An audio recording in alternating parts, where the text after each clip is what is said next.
Next, the 7 declared candidates for Democratic National Committee Chair, taking part in a forum at George Washington University. They answered questions on expanding the committee's reach and boosting effectiveness in the 2020 elections. Congressman Keith Ellison of Minnesota and former Labor Secretary Tom Perez are among the speakers.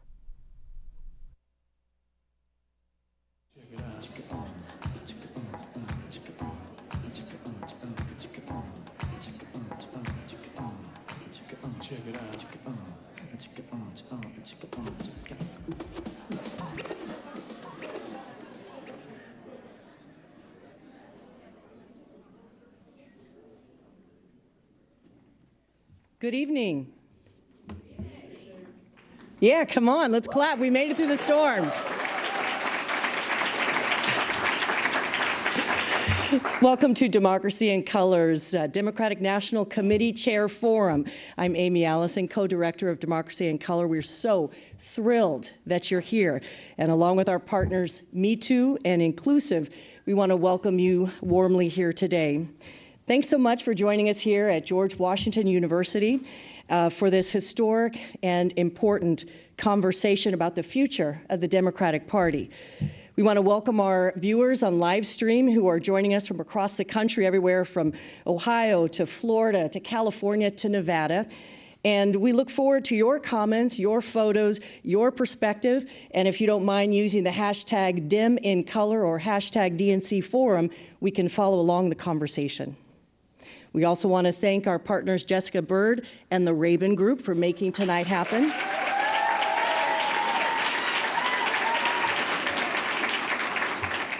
And another note, we have some voting members of the Democratic National Committee in the audience, and we want to thank you for being here today for this conversation. We want to also thank you for your service. The words, the music, and the message of the New American Majority, that's the multiracial progressives that elected and re-elected President Obama, frame our conversation today. So to get us started, I'd like to bring to the stage former Nevada State Assembly member and Vice President of Public Affairs for Me Too, Lucy Flores. Please give her a round of applause.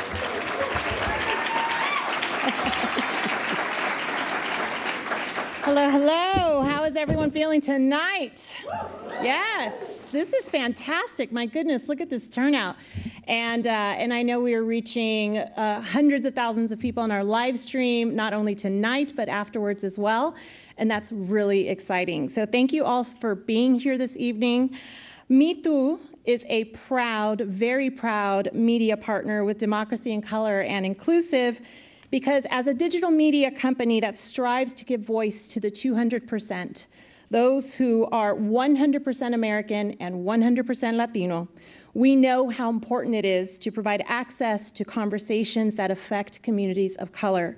We produce content from a Latino point of view that resonates across cultures, across genders, and across communities. And at a time when multicultural youth are on their way to becoming a majority in this country, conversations like these, that's right, numbers are numbers, folks. When we are on our way to becoming a majority, conversations like these and access to conversations like these are more important than ever. In that spirit, Me Too is also very proud to bring to you Raul Herrera, a young man who has some powerful words to say about the power of words.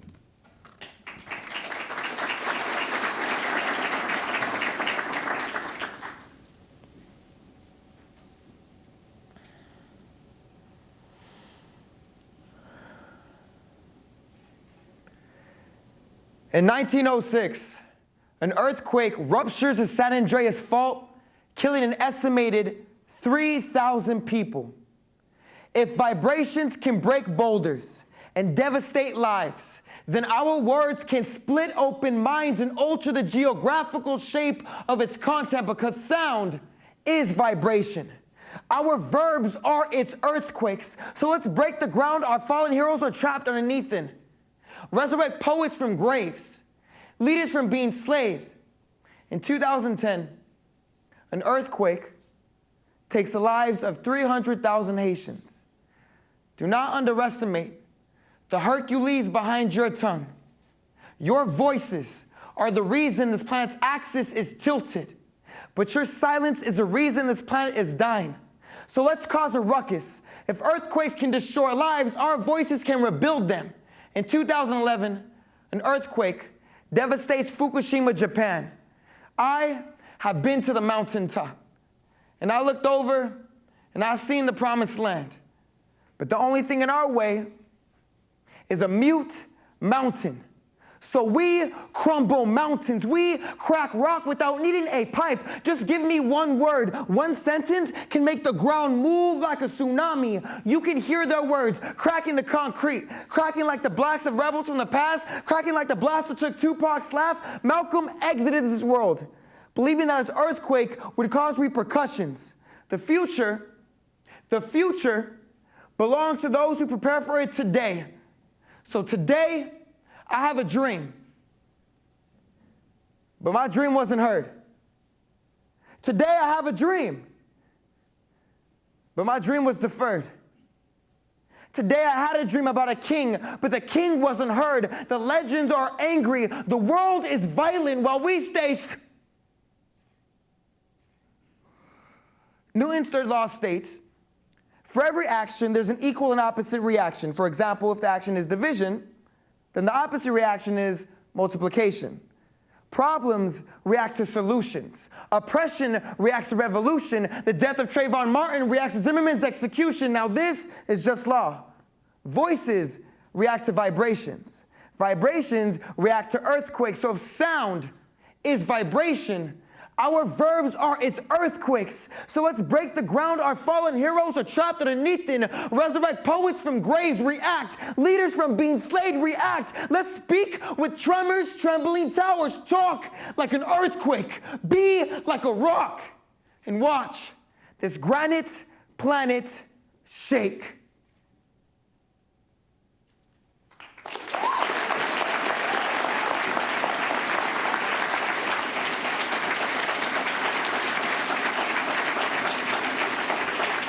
Raul, give him another round of applause.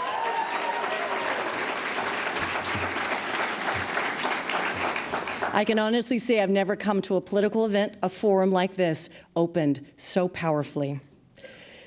We have such gratitude to our partners, Me Too, for bringing Raul to this audience. And again, our live audience, please let us know you're there and shout out from when you're joining the live stream. Now, given the outcome of the most recent election, it's clearly a critical moment for the Democratic Party and our country.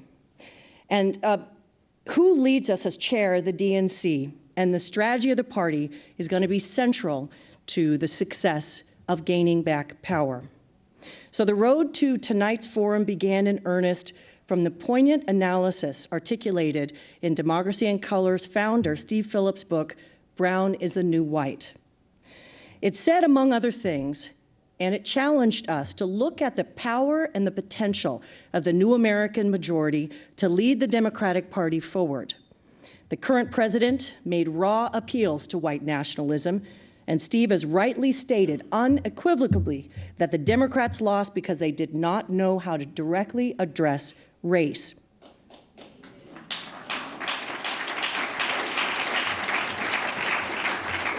The fact is that people of color are 46% of the Democratic Party, and those numbers will continue to go up. And the reality calls for a new type of leadership and a new type of understanding of who the voters are and what they want in political leadership. And Steve and his wife, Susan Sandler, have been working on this nonstop, calling for solutions in this increasingly racially polarized climate. So tonight, we have a very unique opportunity to have an open conversation about how race impacts the path forward. Like the great Dr. Reverend Barber says, our task is to build a new language that pulls people together and explores new avenues to political strength to save the heart of democracy, to hold race and class together as we, not to cut across race, but to cut through it as we find the solutions that perplex and challenge our nation. We have a deep belief that the next chair of the DNC must have the skills to lead and to organize a national dialogue on race, on racial justice, and on a multiracial unity, and that this forum is going to help us to assess the readiness of each of the candidates you'll meet tonight to participate and advance that effort. So, we invite fellow Democrats to use this opportunity to take real ownership of the party and to contribute to its future direction. We invite a new era of transparency and democracy in the Democratic Party. We invite an opportunity to openly discuss the structural and strategic changes that we need to make to start winning. We invite open discussion on reform agendas put forth by these candidates to bring us powerfully into our political future. And so now it's my honor to introduce the first Black woman CEO of the Democratic National Committee, who had some historic wins, diversity in terms of staffing and contracting. And I want to welcome to the stage LEAH DAUGHTRY.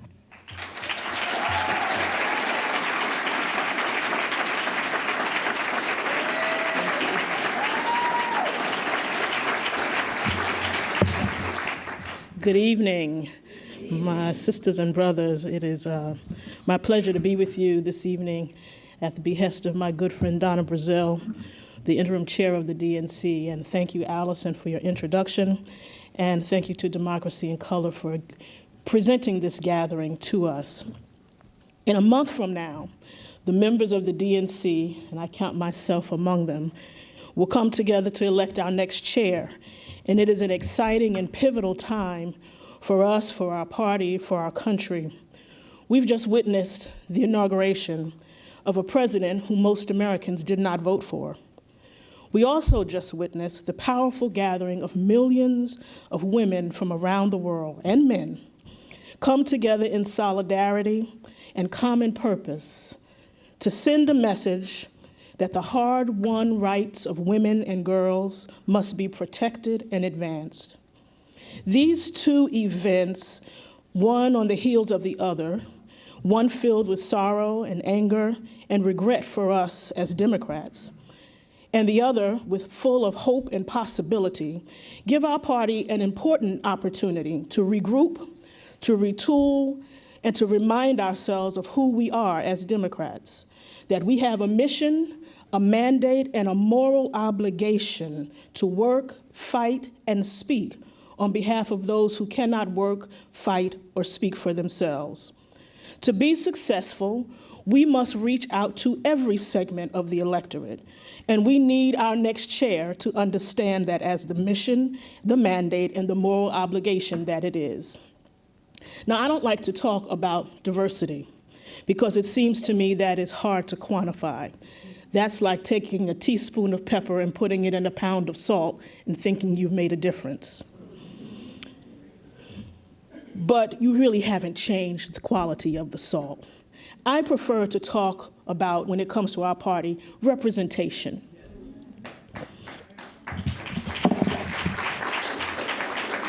I believe that our party's apparatus must be representative of the communities who've made our party strong and vibrant, as well as the communities that we are trying to reach, top to bottom and bottom to top. Staffing, appointments, consultants, pollsters, candidate recruitment, and fundraising. In every area,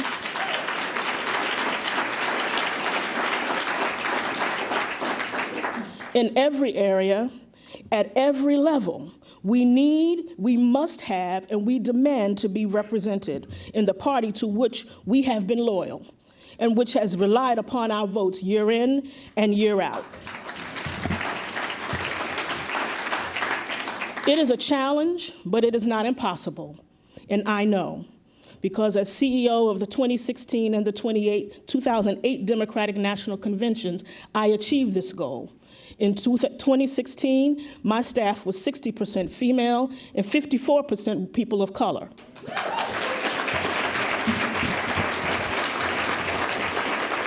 And not only that, we set a goal of 1/3 of minority spending, and we exceeded that, reaching almost 50% minority spending. So in front of the camera and behind the scenes, our convention was not the best in spite of diversity, but because of diversity, because we brought every voice, every community to the table. Our diversity is not our problem, it is our promise. And with commitment, with leadership, and with intentional direction, we can achieve these results up and down the ballot, up and down our party, just by having the right tools. So tonight, we will hear from 7 of the now 11, I think, candidates who are running for chair of the DNC. And we want to know tonight, and we look forward to them answering the questions, what are the steps and the strategies that they will take to engage the new American majority? On consultants, who drives the strategy determines the outcome. How will they choose consultants and strategists for the party? On recruitment of new candidates, how will they build the bench so that it is reflective of the electorate? And what is the plan to recruit the next generation of progressive leaders?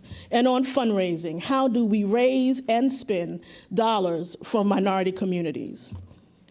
We look forward to hearing these answers. We are thrilled to have 7 tonight who are qualified, each of them to lead the Democratic Party into its next iteration, into its future. And we look forward to pointed questions that gets to the heart of the matter. No pussyfooting around. We want real answers about how our party will move forward under their leadership. Thank you, and God bless you.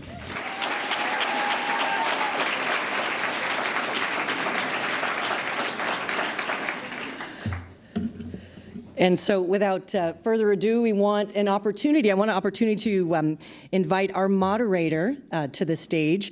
Joy Ann Reid is host of AM Joy, that's on MSNBC on weekends. Give her a round of applause.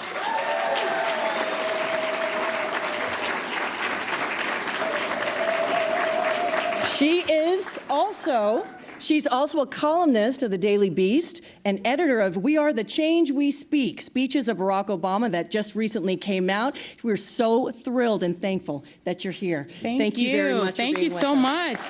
Appreciate it. Thank you. All right. This is exciting. Thank you, Amy. Good evening, everyone. That's a DC good evening. It's so polite. I want to first of all thank George Washington University for hosting this evening. It's very important. And of course, Democracy in Color for the invitation to be here. My friends Jessica Bird and Jamal Simmons, and of course, Steve Phillips. This is an important debate. I think this is the central debate that the Democratic Party has to deal with going forward. So I'm glad that you all are here. All right, without further ado, let me introduce those candidates for DNC chair who are here with us tonight that are going to debate. So let's start with Congressman Keith Ellison of Minnesota. There he is. All right. Let's bring on Mayor Pete Buttigieg. Thank you. I did okay? I said I was going to say it really quickly so he wouldn't know I got it wrong. Raymond Buckley. That's an easy one. Let's bring on JAIME Harrison.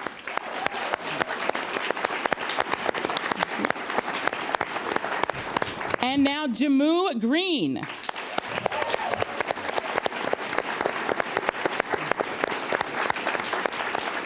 And let's bring on the Honorable Tom Perez.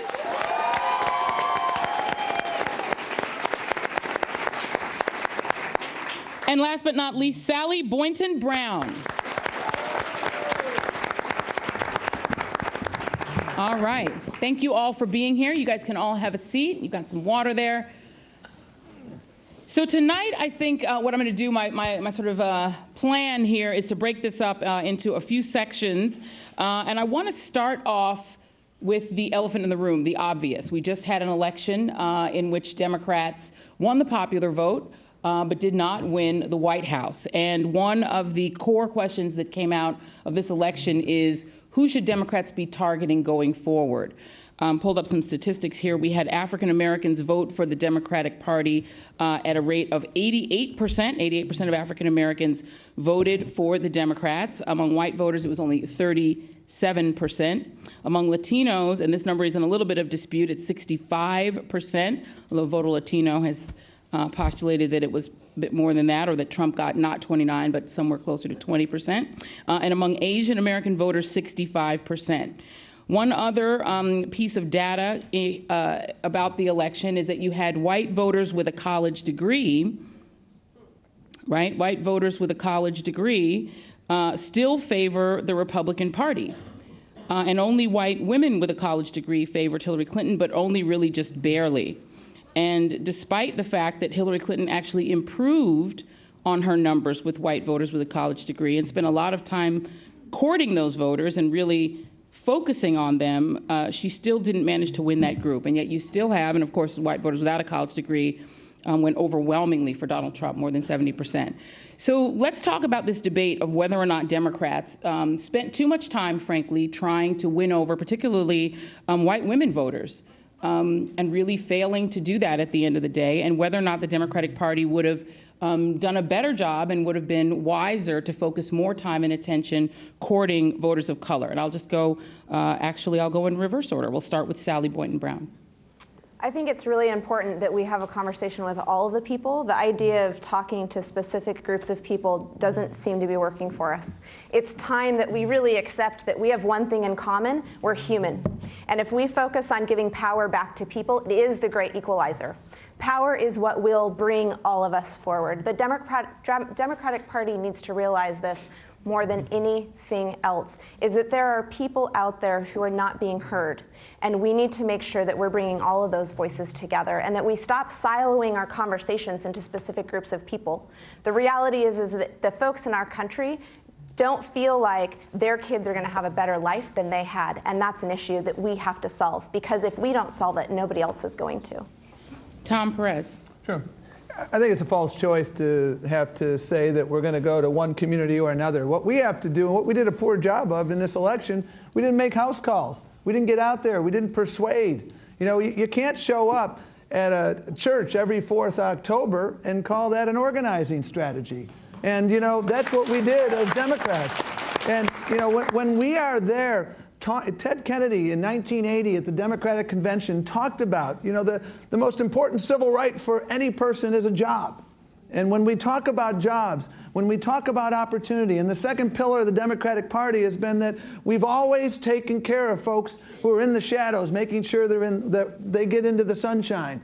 And when we pay attention to those two pillars, that's how we succeed. And when we are organizing, whether it's in Milwaukee or whether it's in rural Wisconsin, and talking about that message of hope and opportunity, that's when the Democratic Party is at its best. When hope is on the ballot, we win. And when fear is on the ballot, we don't do so hot. And so that is why I think we need an every zip code strategy that's married around that basic message of economic opportunity and a party that is all about everyone. Inclusion is our strength. Diversity is our greatest asset as a country, and we can talk about that everywhere, because when you talk about opportunity, we need to talk about, are you lifting people up or are you dragging them down? We sometimes get too bent out of shape about, are you on the left of the party, the center of the party, the right of the Democratic Party?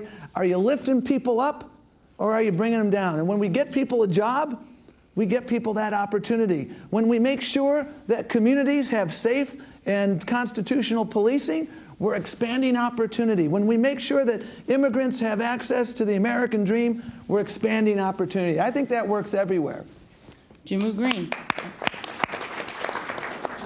I absolutely agree with Sally and Secretary Perez. I think that we have to do a better job as Democrats engaging Americans of all hues, genders, generations, and backgrounds. But I will be very blunt. The DNC did a piss-poor, pathetic job of engaging young people of color in the 2016 election. And we have to own that. We also did a very bad job of communicating intersectionality.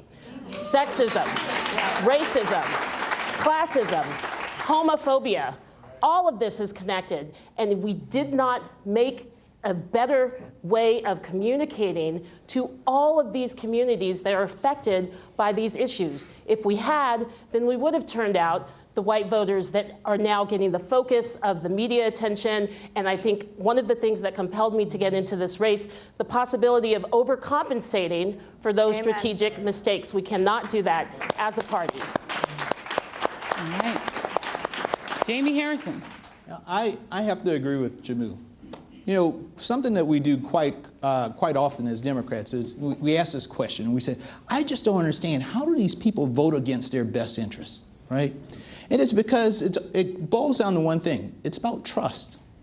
Voters in this country don't vote here most of the time. They vote here and here. And the problem that we have as a Democratic Party is we're always trying to focus on this, and we don't focus on this. It's a question of trust.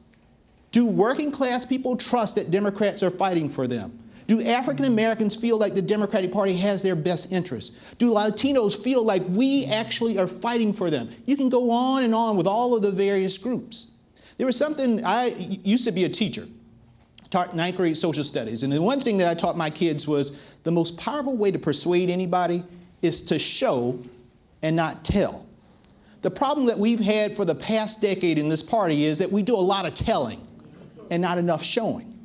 So if we really want to talk about how do we talk to millennials, we got to show and not tell. How do we talk to the African American community? Don't tell me that you're for criminal justice reform when the opportunity comes and you don't vote right on it. Amen. We have to get back to connecting with the voters where we're showing them instead of just telling it to them. Ray Buckley.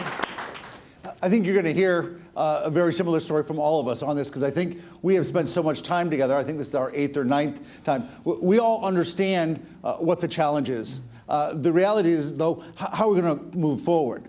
I think a lot of the millennials, I think a lot of Americans were very upset and disappointed with the way the nominating process worked out, not believing that it was fair. I think we have to address that and make sure that the votes of the people in each state is respected and that everyone is welcome and they know that it's a fair process, that their voices are heard.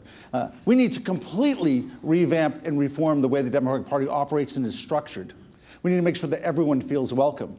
You know, nothing made me angrier than a couple of weeks ago reading that story about our U.S. senators, our Democratic U.S. senators, in the ridiculous percentage of African-American staff that they have.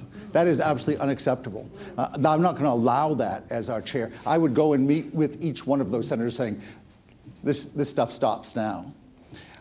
We need to make sure that the DNC properly reflects the diversity of our party. We need to make sure that our staff properly reflects the diversity of the party. We have to make sure that the contracts and all of those millions that we dole out reflect the diversity of the party. Now, we're all talking about how we're going to reconnect with the people in the communities, and I believe it is going back to what worked. It worked when Howard Dean had the 50-state charter, and he stood up to Washington and said, we are going to fund it. And the people at the DS, the D-Trip, the DL, and all those other alphabet places that run the city said, no, no, no, we want the money. And he said, no. And we won in 2006, and we won in 2008. And they won in 2009 when the fight came, and they took the money away. And we have lost, and we've lost again. Then they said, well, how are we going to afford that? Well, you know, you add up about 300,000, that would give you 5 or 6 staffers for every state party that could build a ground operation all across their state. You know, we transferred $15 million last year to the DS and the DCCC and the DGA. There it is. All right. Mayor Buttigieg. So I'm trying not to repeat so many things that have been said that are so right, but I'd like to try to add a couple things. One is this conversation happens about how do we reach out to white working class voters. I think now is the time all of us have to stand up and say that cannot, must not, and will not have anything to do with abandoning the core of racial and social justice that gives our party its moral foundation. We're in a world where I fear that, I call it the salad bar problem. We think that the only way to speak to somebody is one group at a time. That's never computed for me. Jabu was talking about Intersectionality. I'm a walking intersectionality. I'm a left-handed Maltese American Episcopalian gay war veteran, all right? I don't know exactly which caucus I'm supposed to go to first versus second or third. But what I know is if we only talk to one group at a time about only the issues they think we'll only care about, we think they'll only care about. If we only talk to the African American community about African American issues. If we only talk to the LGBT community about LGBT stuff. And then we find los latinos y hablamos solamente sobre los asuntos en que se interesan solamente como latinos. We're only talking to people one at a time. We're missing the fact that we have universal values that bind us all together. When the reality is, African Americans care about equal pay for equal work. And people in the LGBT community care about voting rights. And the best answer I've seen to the salad bar problem is what I saw on Saturday. When I was in South Bend, marching with the women of South Bend in solidarity with the women of the country and around the world. That was a women's march. But it was a march for all of us. There were old people and young people and people of all colors. And I suspect there were even some people from different political parties there, but we were all united. United in solidarity with the women of the world. And I think solidarity, not isolation, is the way that we can move forward as a party. And Congressman Ellison. You know, Joy, you asked the question, you know, which group should we target, and then you identified the percentages who voted for our candidate. The truth is, there's a whole lot of people who should have been voting for us who don't show up in those statistics because they didn't vote at all. Amen. And the truth is, we have a very serious turnout problem in the Democratic Party. In Detroit, where I was born and raised, I represent Minnesota now, 100,000 fewer people voted this time than in 2012. Because we're not going to the doors and knocking on people and talking to them about their basic core needs. Now, in the 5th Congressional District of Minnesota, even though people might say we're a safe seat, we campaign like we're 10 points behind every single election. And as a result, we had, I would average about 150,000 votes in 2006, and now we got 250,000 in the last election. And because we got people out to vote who haven't been voting, we were able to keep Minnesota blue in a year when a wave swept over Wisconsin and Michigan. So the thing is, instead of just saying what percentage voted for, of which category voted for the Democrat, let's go get some people who have been ignored by the Democratic Party by knocking on their door.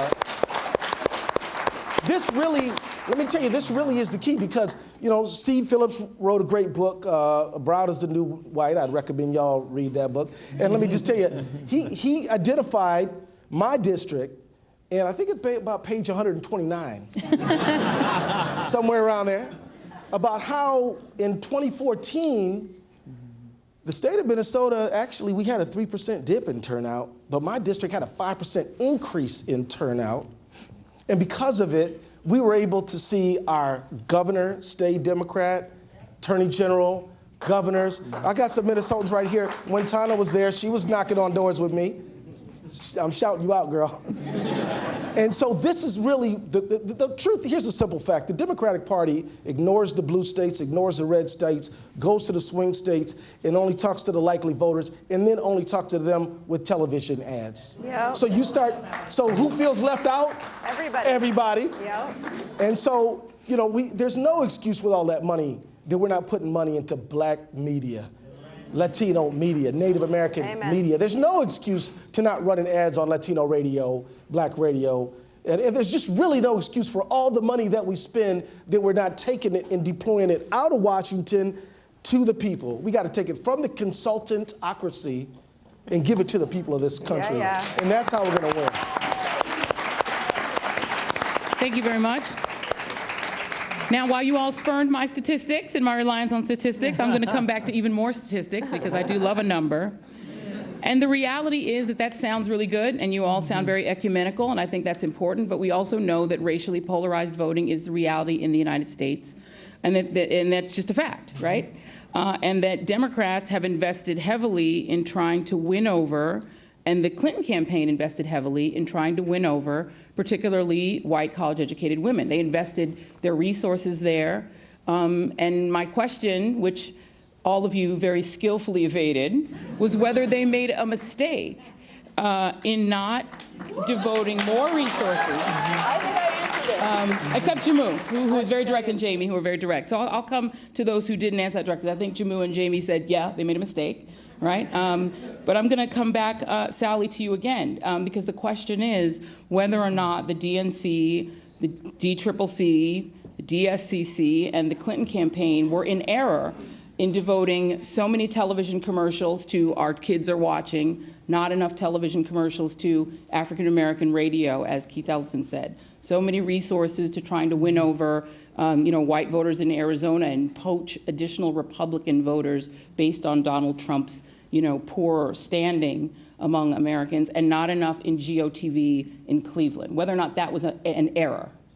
I definitely think that the way that those resources were targeted didn't work. We didn't win the election at the end of the day. We need to make sure that we're reaching out and lifting up the voices of people who don't traditionally get their voices lifted up. White people we hear from all the time, and they get targeted all the time. So we've got to make sure as Democrats that we are targeting those resources when they need to be targeted. I will say that I don't think that they needed to spend all of the money on television that they did. When you go knock on a door, I don't pick certain doors to knock on, right? I go knock on all the doors on that block, and I pick those neighborhoods out based on the places that I need to go. We need to be spending more time in rural America. We need to be spending more time in our communities of color where we can lift people up and get them involved in the process. We can't just say that we're diverse and then leave huge swaths of people out of our communities. And Tom Perez, I'll make the question even a little bit more specific for you, because one of the other complaints that you hear from voters of color was that the Democratic Party, the Clinton campaign, the DNC, were not focused enough on the issue of voter suppression, and that there was not a fulsome effort to combat what was seen as very aggressive voter suppression in places like North Carolina and Wisconsin, that the DNC was essentially absent. Do you feel that that is the case? Well, I think voter suppression is the civil rights issue of our time. We have to understand, folks, that this is and always will be part of the playbook. Why is it part of the playbook? Because it works. And part of the Secretary of State of Ohio is a full employment act for civil rights lawyers. They purge voters. Suit, it's too late. In North Carolina, by the time we won the suit, it was too late. And as a result, you look at African American turnout, it wasn't as good as it was in 2004. It wasn't as good as it was when the president was on the ballot, but it was even lower than it was when John Kerry was on the ballot in 2004. I've spent a lot of time suing states, Texas, South Carolina, North Carolina, and the list goes on. That's why, and we have some really good folks at the DNC who are working on this, but it's a group of like 3 or 4 people. You can't go to a knife fight with a spoon. And that's what we're currently doing right now. And that's why what I called for in my platform is we need to establish an office of voter protection and engagement, okay? Both offense and defense, okay, folks? Because you've got voter purges. And by the way, Americans abroad are victims of voter purges. And these are wrong and they're illegal. And then the whole voter ID law in the state of Texas, if you're at the UT Austin, that ID doesn't count. But if you've got your concealed carry license, that counts. That is wrong. The voter ID law in Texas was simply put there to make it harder for African Americans and Latinos to vote. Period. End of story. And so what we have to do is play offense and play defense. And that is exactly what I am calling for. Oregon played offense. Vote by mail. We should have same-day registration. We should have universal voter registration when you turn 18 years old. That's what we should be doing day in and day out. And we must make sure, in addition to that, to get back to your original question, I couldn't agree more, and I think there's unanimity among this group, that if we take that $10 million TV budget and cut it to 6, and put that 4 into organizing and make sure it's a 12-month enterprise, we would have won Arizona. But instead, there was a $3 million late ad buy in October that didn't move the needle at all. And if they had been spending that for a year, in Florida, the Republicans invested for 4 years in organizing. They turned out about 120, 130,000 more voters because of that. And what was the margin of victory for them? It was about 110 or 115,000. That was a difference maker, folks. And when we do that, we succeed. I'm going to jump around just a little bit. I'm going to go to the Congressman, Congressman Ellison, because I think you were more in the camp of saying that it was a mistake, sort of the targeting, et cetera. But, you know, the statistics show that 23% right now of all eligible voters are progressive voters of color. Right. Progressive whites are about 28% of the electorate. So together, that adds up to 51% of the electorate. So you have progressives actually in a working functional majority, but of course, again, not able to carry it over the finish line. You came to the 2016 election as a supporter of Bernie Sanders, who was very popular among some of this audience and among a lot of these younger progressive voters.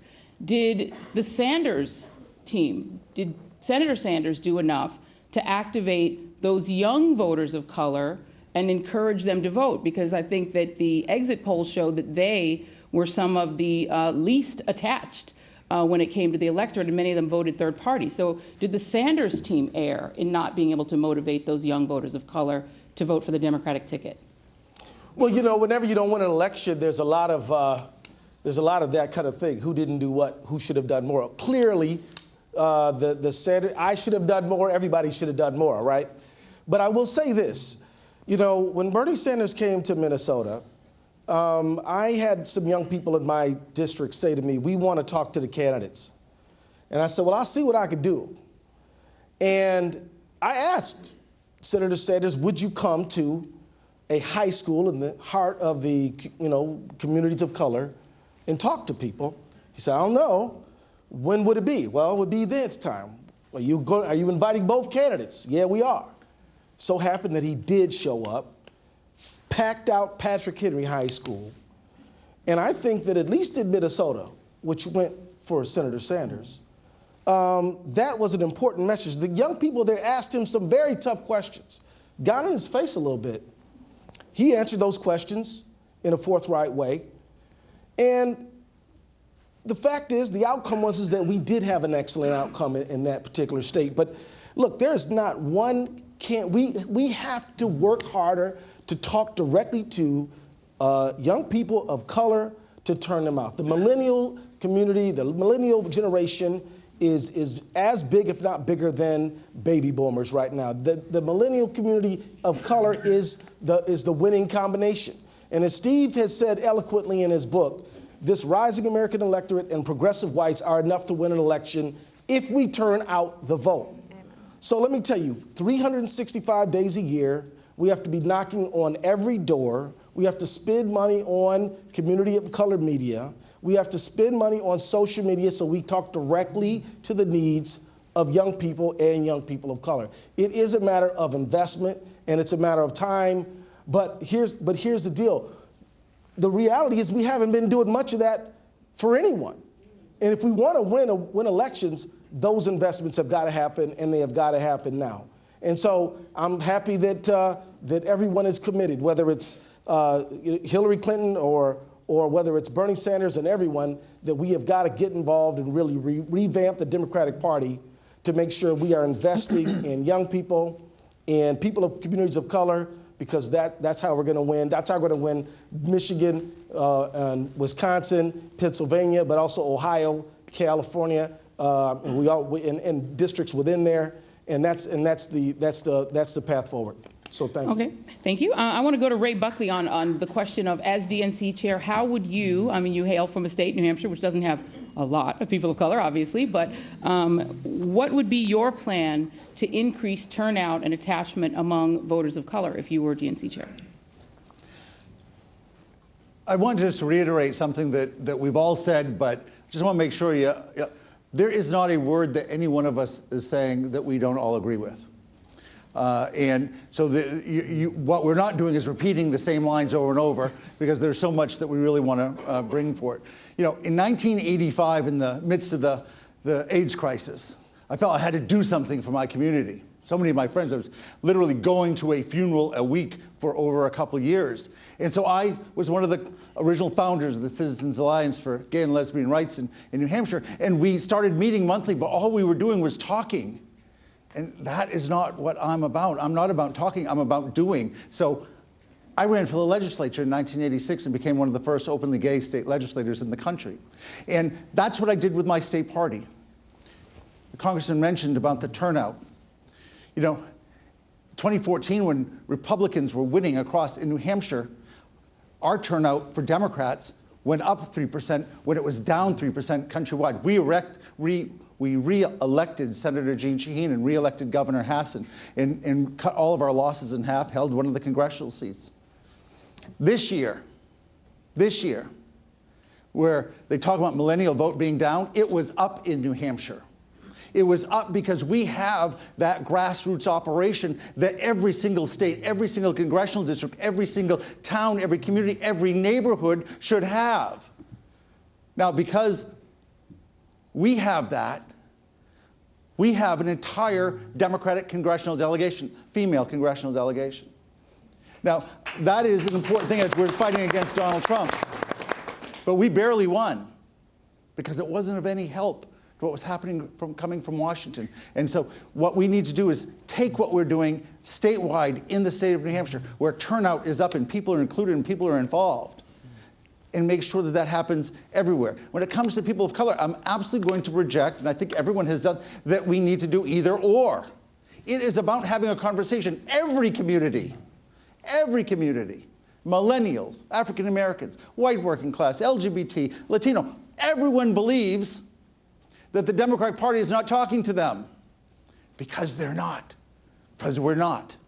Because it's the Washington insiders that are spending millions, hundreds of millions, over $1 billion in TV ads and sending nothing back to the states. And what's happening is nobody's having an interaction. Can you imagine if we literally hired hundreds, if not thousands, of organizers to go across in every congressional district? Doesn't matter if, as they said, deep blue or deep red. Everywhere, we're having a conversation with people so that we know what they're talking about and we're hearing. We need to flip the pyramid upside down. Instead of the DNC up at the top that kind of lords over all of us, the grassroots should be on top. And it should be about the people deciding what the party should be about. And we need to make sure, and I mentioned a little bit about making sure that the staff is diversified, that our membership of the DNC and our state party is diversified, and our contracts. It is absolutely essential. It is absolutely essential that we do that because there are so many young people of color that are not being offered the opportunities that they deserve because they are the future of the Democratic Party. And if we ignore them, if we do not bring them in, if we do not train them, if we don't empower them, they're going to go elsewhere. And we can't afford to do that if we want to have a progressive majority in the future. And Mayor Buttigieg, same question to you. What would be your plan to increase turnout among voters of color as DNC chair? Well, first of all, I think the solutions aren't going to come from Washington. They're going to come from our communities. Let me tell you what we did in South Bend. My experience day to day, both governing and also politically, is that of a progressive mayor from a blue-ish city in a purple county in a very, very red state, Mike Pence's Indiana. And we have been able to succeed, not just my own reelection, getting 80%, which is not something we achieved through ideological centrism or triangulation. We made it a priority and a goal to make sure that we won in every single district, including the majority-minority districts in our city, which is a diverse city. We did it through old-fashioned organizing, making sure that we were reaching out to people where they were and making sure we were speaking to them with a message that spoke to their needs, but also spoke to higher values. And our organizing success since then has been based on the same ideas. It's how we made sure that the first African-American city clerk, which is the second highest city office in South Bend, got elected after we worked really hard to support her through the same tactics. It's how we made sure in this last election, even as we were facing that wave that came our way in 2016, that we were able to get the first African-American representative to represent our area in the State House in a long time, UAW leader, by the way, in a district that was far from strongly Democratic. How did we do it? Strong message that was tied to our values, strong organizing tactics that were rooted in the needs of the local community and not driven by a cookie-cutter approach or applied from the top down, and by talking about how these things would affect people's actual lives. It doesn't matter where you put your media spending if you're not talking about your values. People vote their values. They turn out for what they believe in. And I believe we need to get back to the values that make us Democrats, including values that we haven't been as comfortable talking about on our side of the aisle, like freedom. But who can say you're free if you're not able to exercise your right to vote? Who can say you're free if you're living with crushing student debt? We can't be the party that when they say, oh, the system is rigged, we say the system is perfectly fine. We got to be the ones who pointed out that they're the ones who rigged it. Yeah. Same when we talk about the things we're always talking about, like fairness, and talking about families, and talking about the future. But we can't just assume that the new American majority will be for us just because. If we assume that people of color are going to vote for us just because we have a D next to our name, that is the definition of taking people for granted. Absolutely. We need to not only win, but deserve to win. And only with that message in the right place will the tactics and the organizing and all those other pieces come into place too. All right. I want to give JAIME and Jamu a chance to answer how they would increase turnout among voters of color. JAIME, you're in a state that has a very large African-American population, but that is essentially a frustrated vote because there are percentage-wise more African-Americans in South Carolina than Michigan, right? But they're not able to affect statewide elections in the same way. What would be your plan to improve turnout among voters of color, all voters of color? Yeah. Well, thank you, Joy, for that. So the Democratic Party has to transform itself. We've become a political organization that basically goes out and begs for votes every 2 or 4 years. And we do that through TV, and we do it through mail and radio. But what we need to do is go back to what we used to be, which was a grassroots organization that was in the communities helping people solve the issues that they are facing on a day-to-day basis. So, you know, when I grew up in rural South Carolina, my mom was 15 years old when she had me. 15, 16 years old. She had to drop out of high school in order to take care of me, but she had to find a job. Jobs are hard to come by. And so it used to be one of those things back in the day where you could reach out to your city councilman or your congressman or your senator and say, I need your help.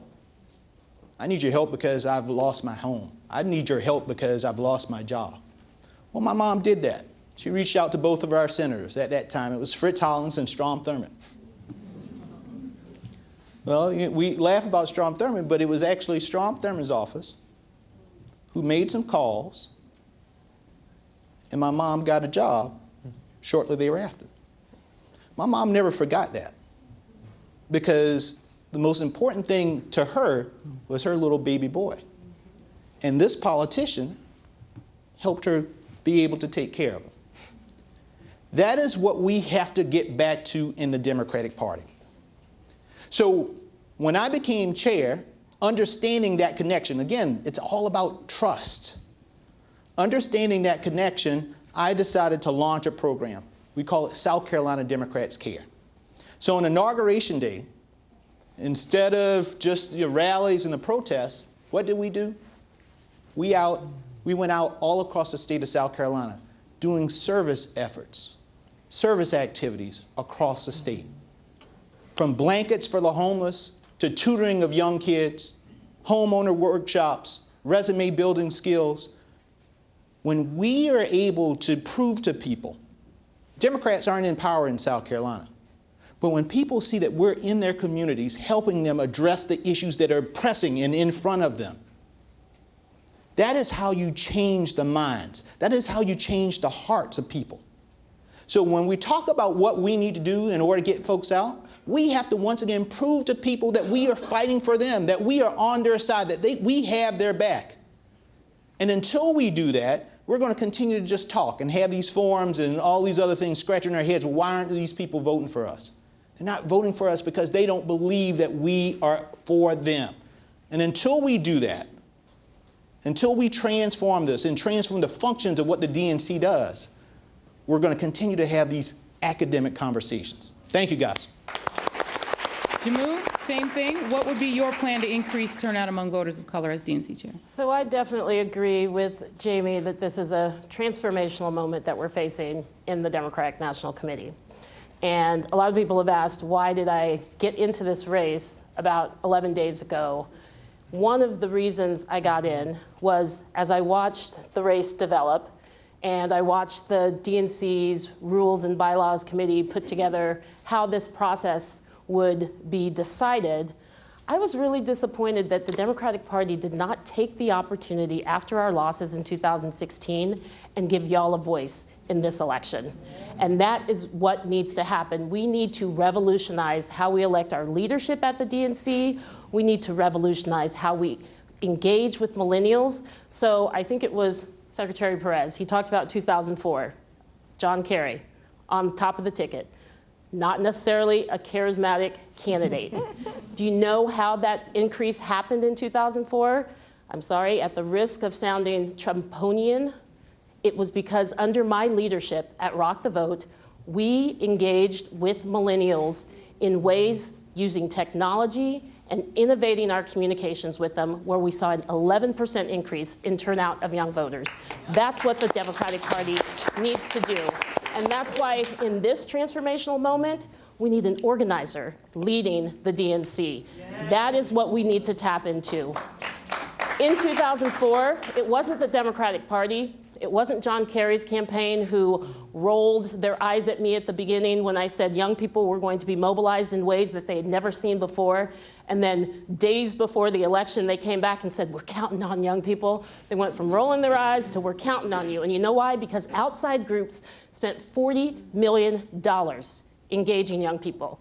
Rock the Vote implemented online voter registration and gave it away to free for all of our allies.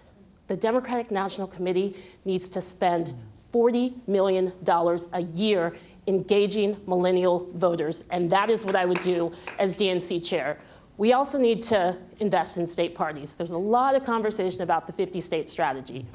They need to have the technology, the staffing, the training, the resources, the shared services. All of those things are important, but we also need to revolutionize state parties so they become hubs of innovation for young people to go in, learn concepts about disruption, learn the concept of failing up, try a lot of things, throw a lot of efforts at them, and fail up. This is what happens with the entrepreneurial spirit that the millennial generation can bring to the Democratic Party. And we need to make sure that state parties are those hubs of innovation.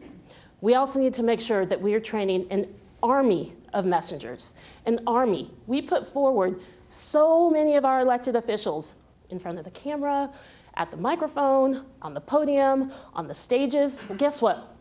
The Republicans, what they do, they train young people, they give them resources, they provide a foundation for them, and they release them onto the world, and we need to do the same thing. It cannot be the same faces talking about our values, talking about our principles, talking about our policies that are life or death issues for our generation.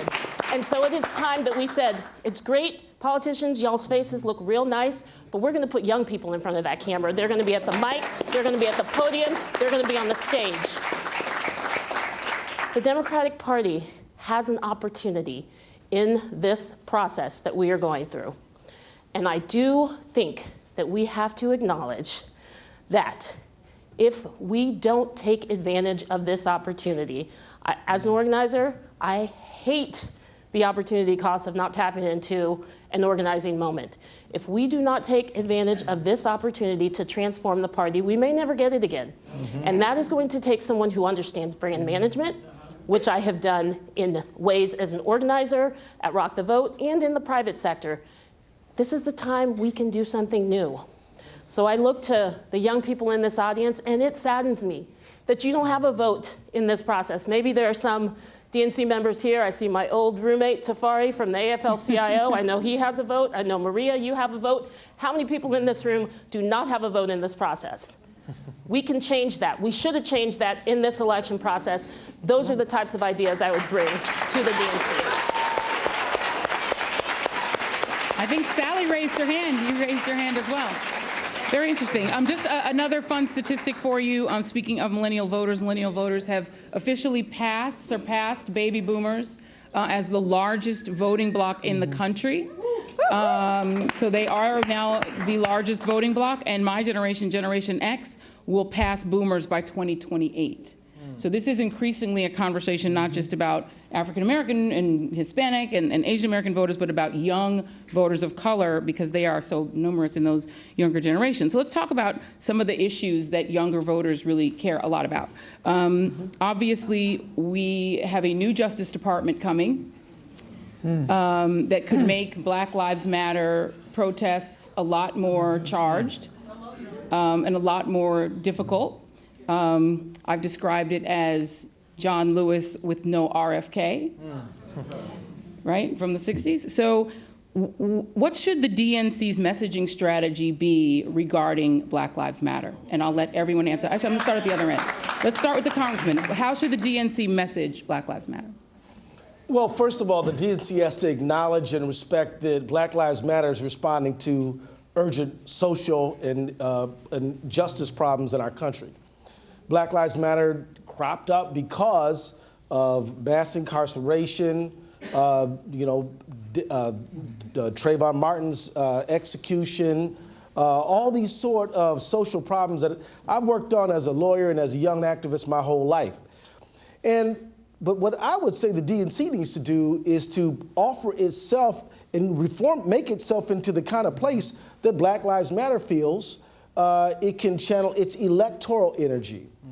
So, for example, demonstration is absolutely key. I believe in it. I've done it my whole life, and I'll do it some more. But I also know that you've got to have some legislation to go with that demonstration that you're seeking, and ultimately result in a change of law. Just like John Lewis was fighting for the 1965 Voting Rights Act, the 1964 Civil Rights Act. You've got to have, the demonstration has to result in legislation, or you end up with a whole lot of frustration. And so that's the real key. How can we get Black Lives Matter, but also Fight for 15 in the union, the immigration struggle, the 350.org, all of this great energy that is out there, and say, look, we are going to prove ourselves worthy of your vote, your electoral energy. And we're going to do it by including you in leadership. We're going to do it by helping you form our platform and writing our platform. And we're going to do it by making sure that you know that if you put your time, your energy into helping Democrats get elected, you will see the reforms that you are protesting for. That is the way that we engage. All right. Mayor Buttigieg.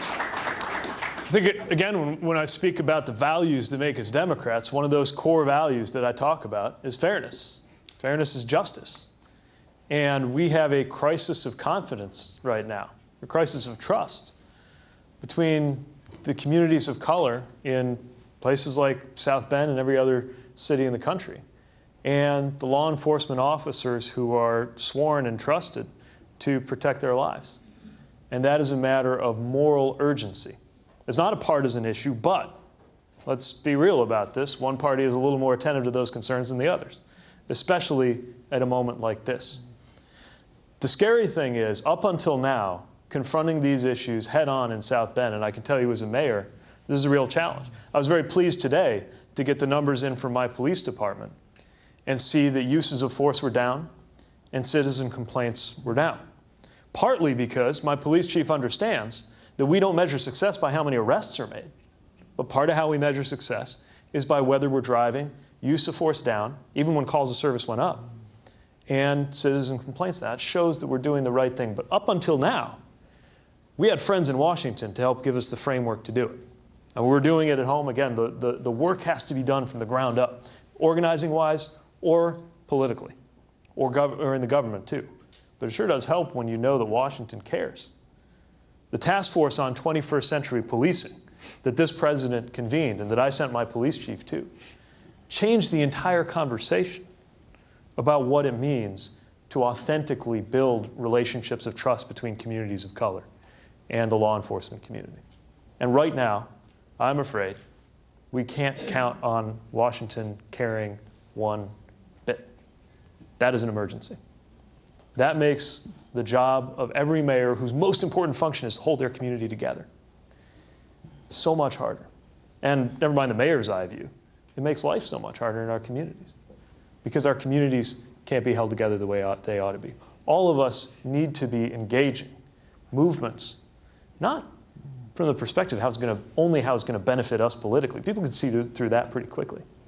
But at the level of our shared values so that the leaders in these movements understand that we are authentically delivering solutions that are actually going to make sense for them.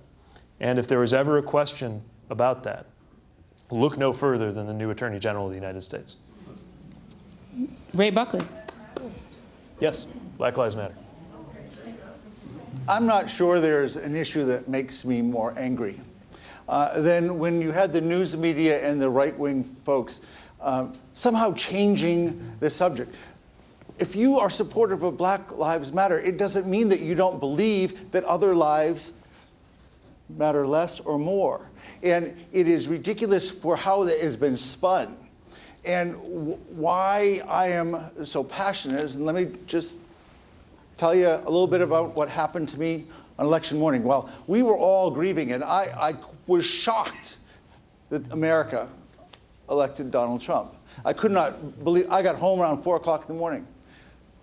But at 6 o'clock in the morning, I was woken up. I saw that it was my niece, Tanisha.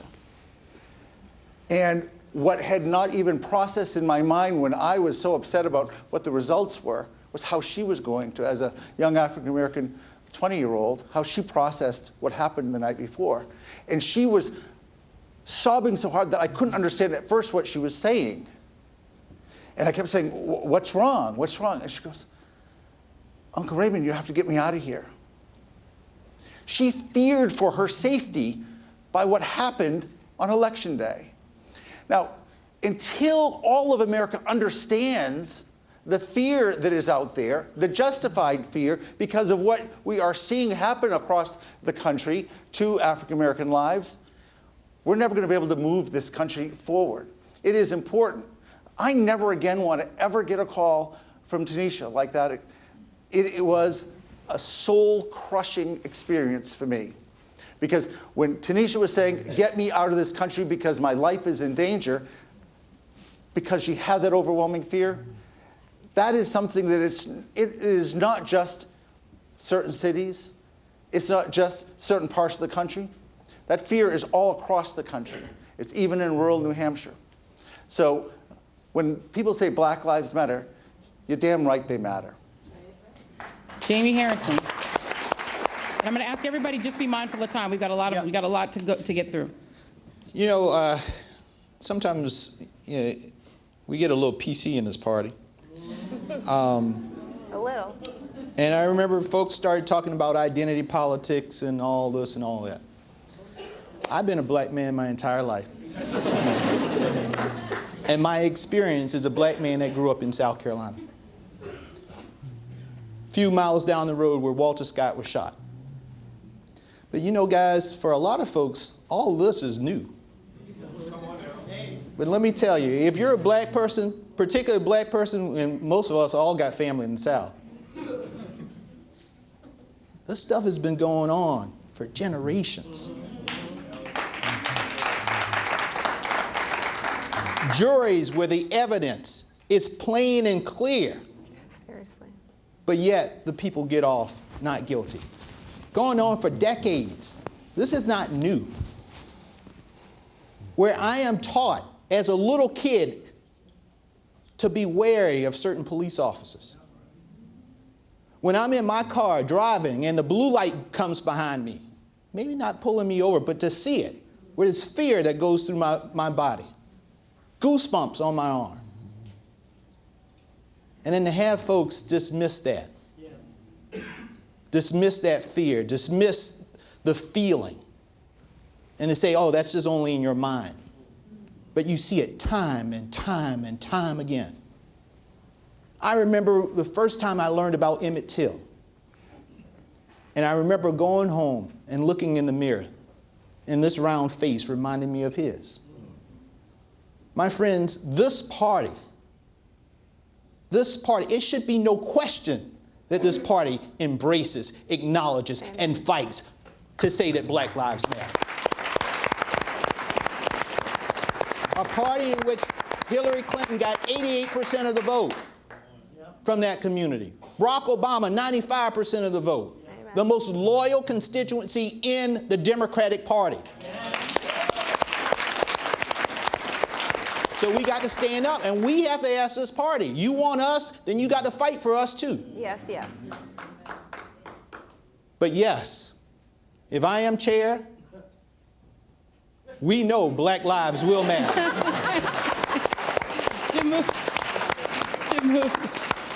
Can I steal that line from Jamie? Look, Black, period, lives, period, matter, period. As DNC chair, what can any of the candidates up here do to support this movement? As someone who has spent the last 6.5 years on Fox News, debating, fighting with conservatives who don't know anything other than to lie for a living, I've been able to win with the truth. And we have a serious communications and messaging problem in the Democratic Party. We need to start by making sure that our party, our activists, our elected officials, our leaders understand what implicit bias is. We need to have a real conversation about implicit and explicit bias and institute that in our training programs, institute that into how we recruit candidates, institute that within the framework of the staff and the teams and the DNC members who will be deciding this election. That's something that the DNC chair can do. The other thing that the DNC chair has to do is hold the media accountable, because implicit bias comes from the media images that make not just people out watching Fox News, but all over the world scared of when they see Jamie Harrison. And that has to be called out. The media is not always our friend, and that is something that I bring to this debate where I understand the games they play, and I'm not going to play them anymore. As a Democrat, this is our opportunity to say, you, as media elites, as these cable news networks, profited off of the 2016 election and delivered us this nightmare in the White House, we're not going to take it anymore. So training not just Democrats on implicit bias, training not just our elected officials on implicit bias, but holding the media accountable so that this is a long-term strategy, that we can shift the conversation, change the conversation around how Black people are reflected in this country. And that is something the DNC chair can do. Tom Perez. Of all the questions you have asked tonight, this is the one that's most personal for me, because I spent the bulk of my career working on issues of police reform. I prosecuted an LAPD officer pre-Rodney King. I had hair, I had no replacement parts, and I saw a toxic culture in that department. When I had the privilege of coming back to the Department of Justice, we ended up negotiating more consent decrees in my 3.5 years there than had been done in the previous 15 years or so that law existed. Consent decrees in Seattle, consent decrees in Portland, New Orleans, Albuquerque, Cleveland, so many other cities. And I learned a few things from those experiences, folks. The first thing I've learned is we live in a world of false choices. You either have respect for the Constitution or we have law and order. That, my friends, is a false choice. We ask the wrong questions. In the aftermath of the unrest we saw earlier this year, you'd see Donald Trump and Jeff Sessions saying, you know, what side are you on? Are you on the police's side or are you on the community side? That is the wrong question. I've spoken to hundreds of law enforcement officers, and they tell me, if you don't have the trust of the community as a police officer, you ain't got shit. That's what they tell me. And you know what, folks? Those consent decrees were hard. I had Democrats, frankly, who at times didn't want us to do this, okay? So it wasn't just Republican opposition. I had Democrats who didn't want us to do this. And we were able to succeed because we had the community behind us. People causing what John Lewis calls good trouble. Whether it's the Black Lives Matter movement, whether it was the NAA in Arizona with Joe Arpaio, the former sheriff of Arizona, Maricopa County. That's because we had the community behind us. Without the community, you can't do anything in this space. And I learned a lot from that. And that is true in the voting context as well. And that is why, whether it's the Black Lives Matter movement, whether it was a remarkable coalition in Phoenix, the remarkable coalition in Los Angeles that brought about police reform, including law enforcement. We cannot paint with an unduly broad brush. I've met so many courageous police chiefs who have said, you know what, it's a pox on our house when we are not taking care of this issue. And when we don't have a police department that reflects the community. ¿Cómo puede ayudar la comunidad de hispanos si no puede hablar español? How can you help the Latino community if you don't have Latino officers? Kind of hard to communicate, in my experience. And that is why we need a police force, law enforcement that reflects the community. That's why we need a business community that reflects America. That's why we need, as Sandra Day O'Connor said, we need all pathways of leadership to be visibly available. This is the unfinished business of America. Civil rights, that's what Ted Kennedy said, and he was right. And the DNC needs to reflect that. We need to reflect that in everything we do. And you know, I've heard from time to time people say, this ain't a policy job. Well, you know, this is absolutely an organizing job. This is absolutely a change management job. And I think it is important for the DNC to understand policy and voting rights, policy and policing, because if we want to be a player in this, we need to have a little bit of depth in the substance so that we can be a meaningful player. And my entire career has been about civil rights and labor rights. It's been about what they did, the March on Washington. It was a march for jobs. It was a march for justice. It was a march that said sanitation workers, just because you pick up trash doesn't mean you can be treated like garbage. And I have worked on the back of a trash truck. And folks on the back of a trash truck should be treated with dignity. Everyone should be treated with dignity. And as JAIME and others so eloquently point out, we ain't there yet as a nation. And we have to do this. And the DNC needs to lead the charge, side by side with the Black Lives Matter movement, side by side with NCLR, side by side with progressive leaders in law enforcement who tell me time and time again, I'm glad you were there. I'm scared to death of a Justice Department under Jeff Sessions. Because you know what? He doesn't believe in these consent decrees. And these consent decrees change lives. I got a call from a police officer in Portland. They had a series of incidents involving fatal shootings of people with mental illness. That's what brought us in there. And I got a call after our consent decree from someone who said, we saved a life today because they were properly trained and equipped to do their work. And that was because of the work that so many people did. This stuff is way personal for me. And the reason I'm so excited about what happened this weekend is this stuff is way personal for everyone across America. They're waking up. And we got to turn this moment into a movement. And we can't do that unless the DNC is firing on all cylinders. It ain't right now, but I'm confident it will be. Okay. Sally. Black Lives Matter, and it makes me sad that we're even having that conversation. And that tells me that white leaders in our party have failed. We have to accept that there is prejudice that exists within our own party, and we have to be able to have that conversation. We cannot sweep that under the rug. We cannot continue to hide it. We cannot smash voices down when they are trying to scream, listen to me, you don't get it. I'm a white woman, I don't get it. I am pleased and honored to be here today to have the conversation. I am so excited that we're here, and I am listening because that's my job. My job is to listen to the issues. My job is to listen and be a voice. And my job is to shut other white people down when they want to interrupt.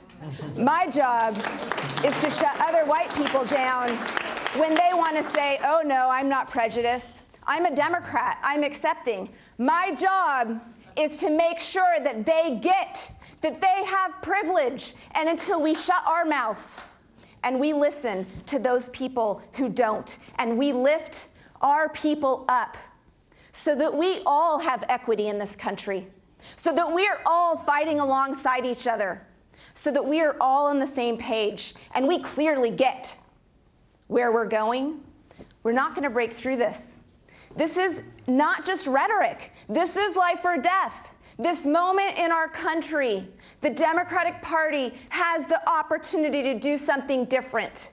We have the opportunity to really confront the fact that we have not been in alignment with our values. We've been talking a lot of smack. We need to make sure that our actions and our words and our values all match. And around the issue of race, we are so far out of alignment, I don't even know the way back. But I am listening and I am asking and I am talking to people. I am talking to people of color because you have the answers. You can tell me as a leader what I need to do. And that's exactly what I'm going to do, is continue to have those conversations and continue to talk to people and make sure that every single system in our party is designed to give power back to the people, all people, but especially those people who have been disenfranchised in our country since our country started. So please, please, please, please, this is a conversation I want to have, and I am from Idaho. We are so white, so white, right? Like, I have been reaching out and trying to connect to anybody of color that I can find to be honest with me. I am not a politician. I am a human being trying to do good work, and I can't do it without y'all. So please, please, please get a hold of me, Sally at WeTheDNC.org. I need schooling, and I depend on you and the people around our community to do that so that I can go school the other white people. We need it. Thank you. All right. I want to just say, very quickly, Jamu hit this right on. The thing we're missing in this party is training. We pull people in, they're volunteers, they don't know anything. Right? And then we send them out to have conversations with people, hard conversations. We promote them to chair of a party where they have power and they have no clue what they're doing. We have to, at the DNC, provide training. We have to teach them how to communicate, how to be sensitive, and how to shut their mouths if they're white. So, I think I made my point. I think so. All right, so I'm going to just let you guys know that we are running short on time. So now I'm going to have to really have economy of time on the answers. Okay, so I'm going to make these like really simple. Let's do a show of hands question. I love show of hands questions. We do too. Let's do some show of hands questions. One of the big debates in the way that the party operates is open or closed primaries. So I'm going to ask each of you not to talk, just to raise your hand if you believe that Democratic primaries, just philosophically, should be open. Well, again, open primaries. She said philosophically? It's open to the... Open to what? Open primaries as opposed to anybody. independents being able to vote in the Democratic primary, or closed primaries, where only registered Democrats vote in them. So open primaries, raise your hand again. Closed primaries? I think it's up to the states. That's just what we have philosophically. done. Philosophically. Well, philosophically, I think, state and party, I don't think you can have a one-size-fits-all approach. Sure, does anybody believe there should be closed, or will they argue? Very quickly. Joy, in South Carolina, we have open primaries, but what happens sometimes is Republicans cross over into our primaries, and particularly in majority African-American counties. So they'll pop up somebody, and that person is the clone when we all know that they're Republican. So that's why I'm a little hesitant about open primaries. It's not an easy yes or no question. All right, that's so all I'm trying to say. Very quickly. The idea of the fear that is behind not having open primaries is because the Democratic Party has not done a good enough job of making young people and all people connected to this party a D by your name. And that is why we have to rebuild this party, not just from the grassroots up, but also understand the damage that's been done to our brand. If we fix the brand of the Democratic Party, the fear of open primaries would go away. But these are the steps that we have to take very strategically and in the sense of bringing an organizing mind to this problem. Okay, very quick. I know we don't have time. But is there anyone who believes that Democratic Party has fallen down on voting registration and then without closed primaries, there's no incentive to register more Democrats? Anybody believe that? We want to register people who are going to vote Democrat, whether they're in a closed system or not. Okay. The point is to register people with our values. Let's go on to the next one. There's a question about the philosophical bent of the party and which direction it will take. Without a president in the White House, the DNC chair will be the most visible national Democrat in the country. The question of whether or not the posture of the Democratic Party should be to work with Donald Trump, President Trump, where we can, or fight him all the way. Work with Donald Trump. Raise your hand. Joey, that's a question that is absolutely ridiculous. The chair of the Democratic National Committee doesn't meet with the Republican president. We are about building a strong party. We're not about taking positions and taking the role away of legislators or elected officials. But we know that the RNC chair, Michael Steele, part of what he spent a lot of his time doing was messaging against the Democratic president. So the Democratic Party chair does message about the president, right? If you saw the millions of people who marched in the streets this weekend and participated in it, they are looking to the Democratic Party. We have an opportunity as a party to be that place of resistance. And so we have to form a solid resistance as a party. And no, it is not about working with Donald Trump. No, it is not about working with his bigotry. No, it is not about working with someone who takes our health care away.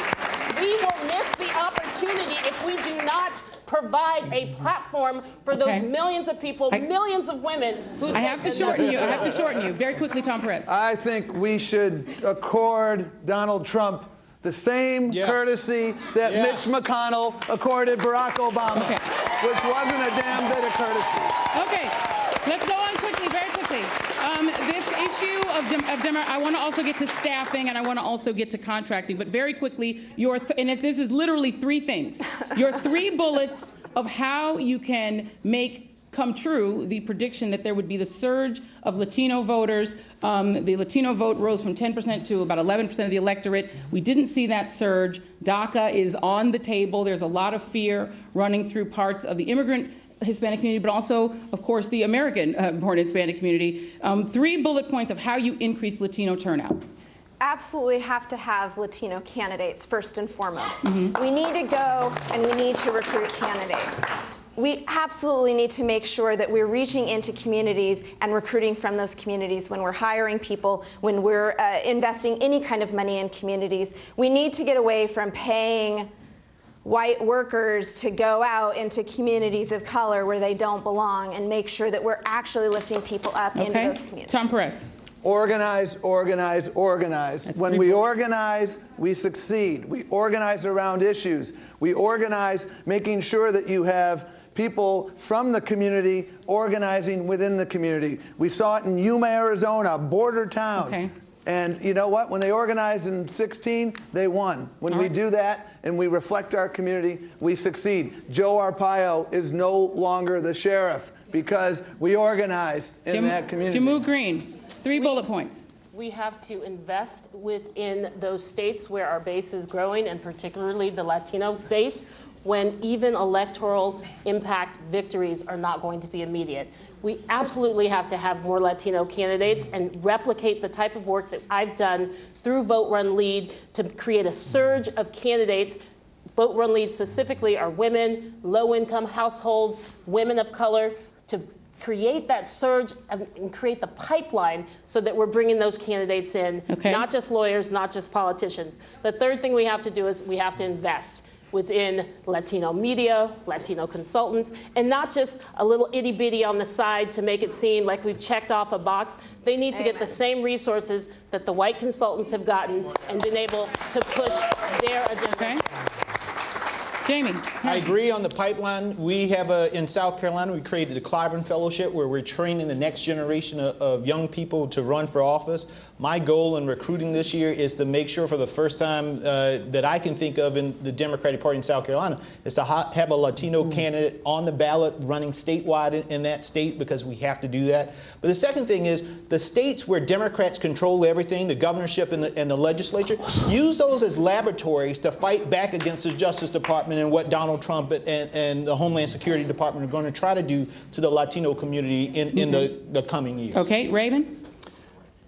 The Latino caucus of the Democratic National Committee does not even have a full-time staff person.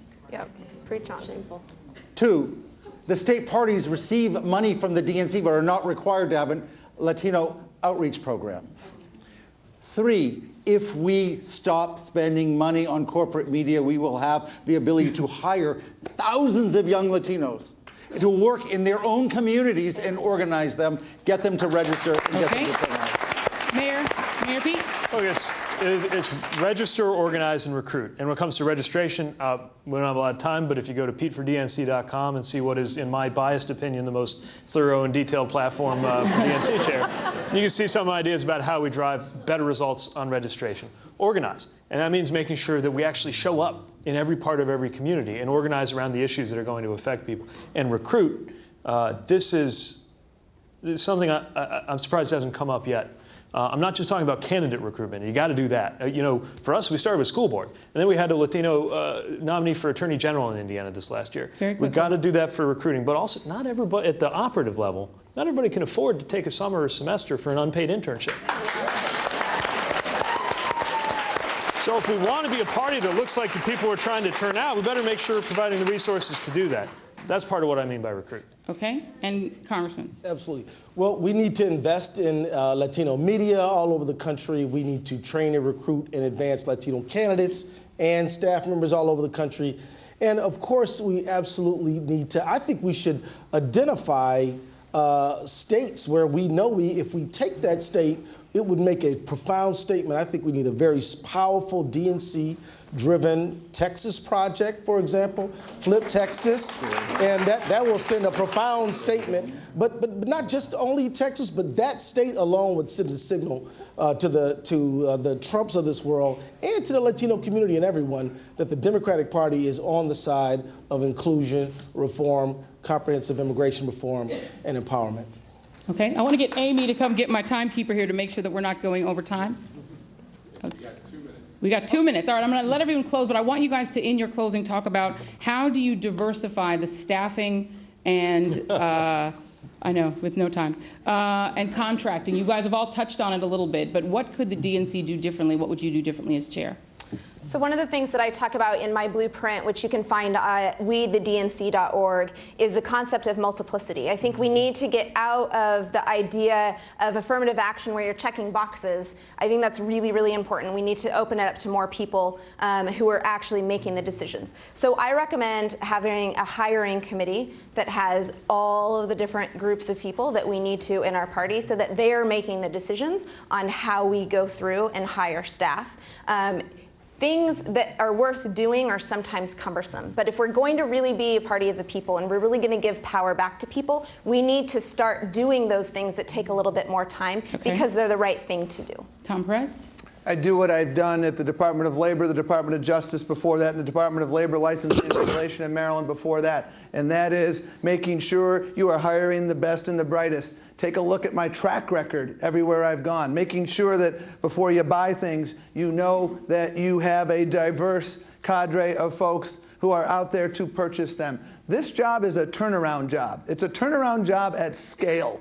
And it requires someone who can take the fight to Donald Trump. It requires someone who can help organize. It requires someone who knows how to turn around a complex organization at scale. The $45 billion, 17,000 employee Department of Labor was one such example. And that's what we need here, folks, because we have a lot of agreement on what we need to do here. But what I have been able to do in the jobs that I've had the privilege of doing is make sure we implement and make sure those turnarounds actually occur. And that's why I am out here asking for folks' support. Jammu Green. Just to clarify, is this our closing? It appears to be. All right. Look, I've been saying throughout this process that I'm the only candidate that understands the DNC from the inside out. I've worked as a staffer at the DNC. I understand the barriers that are put in front of young people of color who have magically found their way within that institution. I invite each of you to go to my website, jamuvefordnc.org, where we just put a video up of me in 2006 at the DNC African American Leadership Summit, speaking truth to the power within the DNC itself. That is the type of person we need in the chair, because there are entrenched forces within state parties and within our national party that stop the power from being shared amongst young people. So not only do we have to make sure that we're recruiting from a talented, diverse workforce, but that when they come within our party, they aren't given basically meaningless positions, not access to the power tables, and given the chance to rise up through leadership. It is going to take someone who understands the DNC and state parties from the inside out to really tap into this transformational opportunity, and that is what I bring to the table, not taking the BS that even ourselves as Democrats have put and the barriers we've put in front of young people. Okay, JAIME, quickly. My staff will kill me if I don't say this, since everybody else has plugged their website, JAIMEfordNCChair.com. Listen, at age 29, I was the first African American and the youngest person to be executive director for the House Democratic Caucus. We have not a lot of time, so address. Yep. At age 30, I was the first African American to be the whip director for the whip operation. Bottom line is this: we have to stop, particularly with the consultants. You cannot come to the DNC and get a contract, and the only minority face that you have is the person that answers your phone. So if you want a contract, you need to have an operation where you train the next generation of folks so that they can do the media, they can do everything else. Bottom line, we have to transform this entire party from the contractors to internal, and I'm the person that can do that. Thank you. Okay, Raymond Buckley. Quickly. RayForDNC.com. But read what I want to do as DNC chair, but look what I've done.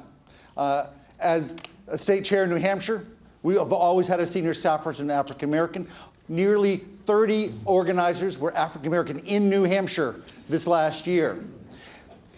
Officer of the DNC, one of our DNC members from New Hampshire is African American. And as head of the State Chairs Association, I hired the first African American woman to be the executive director of the association, and our first director of training, African American woman. And the leadership of the State Chairs Association are filled with African American, Latino, people of color, and young people as well. That is what my record is, and that's what I'll do as chair of the DNC. Okay. Good job, Ray. Mayor Pete. I've heard a little bit about what I think on how we make sure more diverse talent is recruited. I guess it boils down to this. There are framework reproducing activities, and there are framework transforming activities. Everyone on this stage pretty much wants the same thing. If you want to see how we're going to do it, look at the platform on PeteForDNC.com. If you want to see why I believe I'm the right person to do it, look at South Bend, where I'm not only proud that my staff has been majority, minority, and exceptionally diverse in my office, but we've also worked with the vendor base and assumed responsibility, by the way, for how diverse the vendor base is in the first place. And part of the solution to that, inclusive is a co-sponsor of this thing, right? Part of the solution that's in this room. But we got a lot of work to do, and the party has to assume responsibility for that. If we aren't living our values and walking the walk, we will not be taken seriously as a party for the next generation. And closing us out, Congressman Ellison.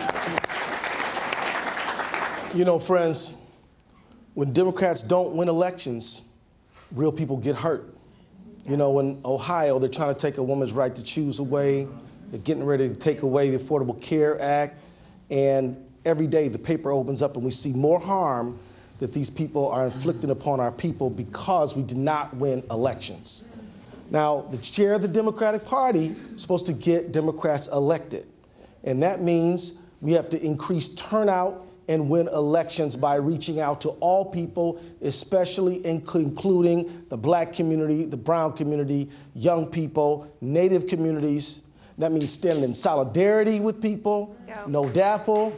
That means Black Lives Matter. That means standing with the people and fighting to include the people in. That includes the vendor base.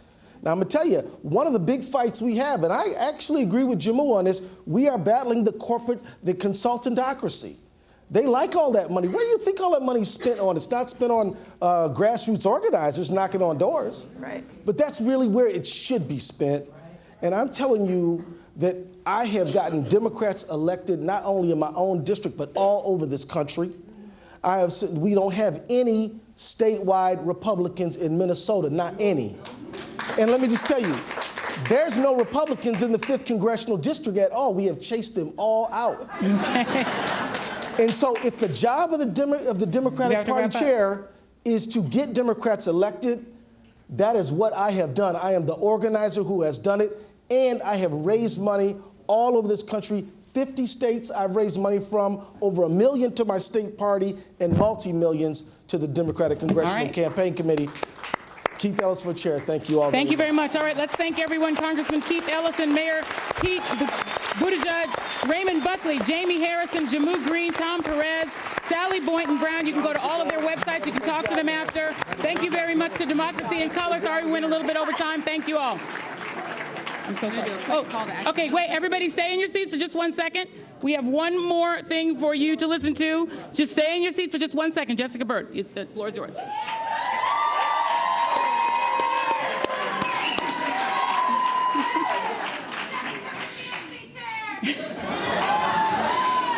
I just wanted to say thank you all so very much for being here. What can't we do together? Nothing. My name is Jessica Bird, and I have been privileged to be the campaign director for the Democracy in Color campaign. And this honestly started as an idea, as a call to action, as what could be possible if we asked all the right questions and brought this conversation into the light. And the only way that any of this has happened is because of obviously the willingness of you, but also your passion and your excitement and your dedication.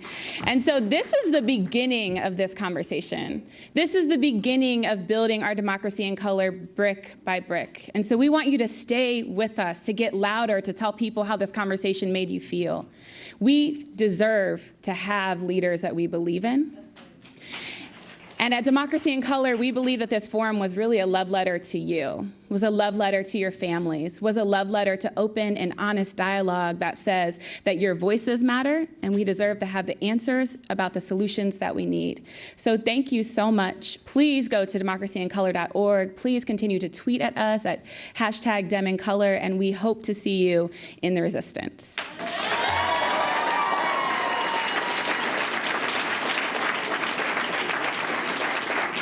Thank you.